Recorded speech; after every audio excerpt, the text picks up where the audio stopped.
नमस्कार। भारतीय दर्शन के इस वीडियो सीरीज में आज हम चर्चा करेंगे चारवाक दर्शन की। इससे पहले जो प्रथम पार्ट आया था उसमें हमने चर्चा की थी कि दर्शन क्या है, दर्शन के मुख्य संप्रदाय कौन कौन से हैं, भारतीय दर्शन में कौन कौन से दर्शन शामिल हैं, पाश्चात्य दर्शन में कौन कौन से दार्शनिक सिद्धांतों को शामिल किया गया है और दर्शन की मुख्य विषय वस्तु क्या है। दर्शन के इस द्वितीय पार्ट में आज हम भारतीय दर्शन के नास्तिक संप्रदाय चारवाक दर्शन के बारे में विस्तृत चर्चा करेंगे। चारवाक दर्शन को नास्तिक दार्शनिक संप्रदाय में रखा गया है, तो सबसे पहले ये जिज्ञासा उत्पन्न होती है कि इनको नास्तिक क्यों कहा गया है। नास्तिक कहने का यहाँ पर यह तात्पर्य है कि चारवाक दार्शनिक संप्रदाय वेदों के सिद्धांतों में, वेदों की विषय वस्तुओं में विश्वास नहीं करते हैं। जैसे वेदों में जिन बातों का उल्लेख है, ईश्वर, आत्मा, शुभ अशुभ, उचित अनुचित, स्वर्ग नरक, पाप पुण्य, मोक्ष, पुनर्जन्म, कर्म कर्मफल इत्यादि, इन सभी बातों में चारवाक पूर्णतः विश्वास नहीं करते हैं, इसीलिए इन्हें नास्तिक दर्शन कहा गया है। तो अगर चारवाक नास्तिक हैं और वेदों में वर्णित सिद्धांतों को अस्वीकार करते हैं, तो वो कौन से सिद्धांत हैं जिनको चारवाक स्वीकार करते हैं। इसके लिए मैं आपके सामने चारवाकों द्वारा उल्लेखित एक श्लोक का उच्चारण करना चाहूँगी। संस्कृत श्लोक है। पीत्वा पीत्वा पुनः पीत्वा यावत् पतित भूतले, पीत्वा पीत्वा पुनः पीत्वा यावत् पतित भूतले, उत्थाय च पुनः पीत्वा पुनर्जन्म न विद्यते। मदिरा के बारे में चारवाक कहते हैं कि पियो पियो और जम के पियो, पियो पियो और जी भर के पियो, इतना पियो कि भूतल पे गिर पड़ो, गिर करके पुनः उठो और पुनः उठ करके क्या करो, फिर से पियो, क्योंकि ऐसी कोई विद्या नहीं होती जिससे पुनर्जन्म होता हो। तो अत्यंत भौतिकतावादी और सुखवादी दार्शनिक संप्रदाय हैं चारवाक। चारवाक का एक संस्कृत श्लोक और उपलब्ध होता है। यावत जीवेत सुखम जीवेत ऋणम कृत्वा घृत प्रवेत। जब तक जियो सुख से जियो, ऋण ले लेकर घी पियो। अर्थात इस शरीर को, इस देह को इतना अधिक सुख दो, क्योंकि इस जीवन के बाद तो अन्य कोई स्वर्ग नरक होता नहीं। अगर सुखी हो तो ये स्वर्ग है और दुखी हो तो नरक है। तो इस जीवन में अपने लिए इतनी भौतिक सुख सुविधाएं एकत्रित करो, चाहे उसके लिए, उन संसाधनों को जुटाने के लिए हमें ऋण ही क्यों ना लेना पड़े। तो भौतिकतावादी विचारधारा का समर्थन करने के कारण बहुत सारे दार्शनिकों द्वारा इनकी जमकर आलोचना की गई है और इसीलिए इन्हें नास्तिक दार्शनिक संप्रदाय में रखा गया है। अब जिज्ञासा उत्पन्न होती है कि इनका नाम चारवाक क्यों रखा गया होगा। इस संबंध में भी तीन मत प्रचलित हैं। प्रथम मत के अनुसार संभवतः कोई व्यक्ति या कोई ऋषि होगा जिसका नाम चारवाक होगा और उसने ऐसे सिद्धांतों का प्रतिपादन किया जिस कारण से चारवाक दर्शन का नाम चारवाक पड़ा। द्वितीय मत ये कहता है कि चारवाक दो शब्दों से मिलकर बना है, चारु प्लस वाक। चारु का अर्थ होता है अत्यंत मीठे, मृदु, प्रिय लगने वाले वाक्य। अर्थात चारवाक दर्शन में ऐसी बातें कही गई हैं जो जनमानस को अत्यंत प्रिय लगती हैं। ये बात अलग है कि सार्वजनिक रूप से वो इसे स्वीकार ना करें या नैतिकता के मानदंडों पे वो खरी ना उतरे, लेकिन कहीं ना कहीं मन के अंतरतम में वो बातें प्रिय लगती हैं। इसलिए चारु प्लस वाक, इस दर्शन का नाम रखा गया चारवाक दर्शन। सॉरी। इसके बाद तीसरा जो मत है वो ये मानता है कि चारवाक दो शब्दों से मिलकर बना है, चर्व प्लस वाक। चर्व का अर्थ है चबा जाना। क्या चबा जाना? वेदों में वर्णित समस्त सिद्धांतों, कर्म फल, कर्म सिद्धांत, पुनर्जन्म, ईश्वर, आत्मा आदि सभी को चारवाक चबा गए, इसीलिए इनका नाम चारवाक रखा गया। तीनों मतों में से आपको सबसे अधिक कौन सा मत उचित जान प्रतीत होता है, आप मुझे कमेंट करके जरूर बताइए। मेरे चैनल को सब्सक्राइब कीजिए, वीडियो पसंद आए तो लाइक कीजिए, शेयर कीजिए, बेल आइकन को दबाना ना भूलिए ताकि आने वाले वीडियोस का नोटिफिकेशन आपको सबसे पहले मिल सके। तो आगे बढ़ते हैं। चारवाक दर्शन के प्रणेता कौन होंगे?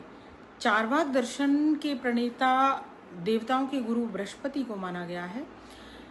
लेकिन ये आश्चर्य की बात है कि देवगुरु बृहस्पति द्वारा ऐसे भौतिकवादी दर्शन का प्रतिपादन कैसे किया गया होगा? तो संभवतः दैत्यों के लिए इस दर्शन का प्रतिपादन किया गया होगा ताकि दैत्य लोग अत्यधिक भोग विलासिता में लिप्त रहें, भौतिकता में लिप्त रहें और कभी भी देवताओं से अधिक शक्तिशाली ना हो सकें। इसीलिए देवगुरु बृहस्पति द्वारा इस दर्शन का प्रतिपादन किया गया। लेकिन सर्वप्रथम 6ठी शताब्दी ईसा पूर्व एक व्यक्ति हुए, एक नाम बहुत ही पॉपुलर हुआ, प्रसिद्ध हुआ, अजित केश कम्बली। अजित केश कम्बली जो दर्शन शास्त्र के विद्यार्थी हैं वे इस बात पे ध्यान दें कि 6ठी शताब्दी ईसा पूर्व अजित केश कम्बली हुए, जिन्होंने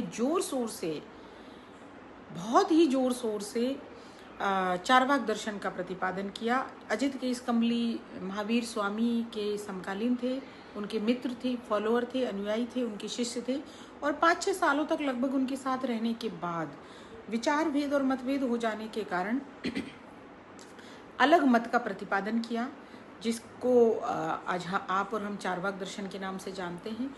अजित केश कम्बली चारवाक दर्शन में महत्वपूर्ण नाम है। 6ठी शताब्दी ईसा पूर्व अजित केश कम्बली ने जब इसका समर्थन किया, उसके बाद मिलता है 9वीं शताब्दी में एक पुस्तक मिलती है तत्व पल्लव सिंह। तत्व पल्लव सिंह पुस्तक के लेखक हैं जय राशि भट्ट। तत्व पल्लव सिंह नामक पुस्तक में भी बहुत थोड़ा सा पहली बार उल्लेख किया गया है चारवाकों का, और इसमें ये चारवाक दर्शन के सिद्धांतों का उल्लेख नहीं किया गया है, बल्कि अन्य दर्शनों के द्वारा जो उनका खंडन किया गया है या उनकी जो आलोचना की गई है उसका उल्लेख किया गया है। इसके बाद 14वीं शताब्दी ईसा पूर्व में विजयनगर साम्राज्य में हरिहर और बुक्का 2 भाइयों का साम्राज्य था और उनके गुरु थे माधवाचार्य विद्यारण। माधवाचार्य विद्यारण ने एक पुस्तक लिखी, सर्व दर्शन संग्रह। दर्शन शास्त्र के विद्यार्थियों के लिए चारवाक दर्शन की दृष्टि से सर्व दर्शन संग्रह एकमात्र और अत्यंत महत्वपूर्ण पुस्तक है। इस पुस्तक में सबसे अधिक व्याख्याएं मिलती हैं चारवाक दर्शन के बारे में, लेकिन विडंबना यहाँ पर भी वही है कि अन्य दार्शनिकों द्वारा की गई आलोचनाओं और खंडनों का विवरण ही इसमें मिलता है। उनके मूल सिद्धांतों और मुख्य विशेषताओं का वर्णन इसमें नहीं मिलता। ये बिल्कुल वैसे ही बात हो गई कि कोई किसी के बारे में परिचय तो दे रहा था लेकिन उसकी सिर्फ नेगेटिव पक्ष को बता रहा था। तो चारवाक दर्शन को हम उतना ही जानते हैं जितना कि अन्य दार्शनिकों द्वारा उनकी आलोचना की गई है, क्योंकि उनके द्वारा लिखित मूल साहित्य आज कहीं पर भी उपलब्ध नहीं है। अब बात करते हैं कि चारवाक दर्शन के मुख्य सिद्धांत क्या रहे होंगे।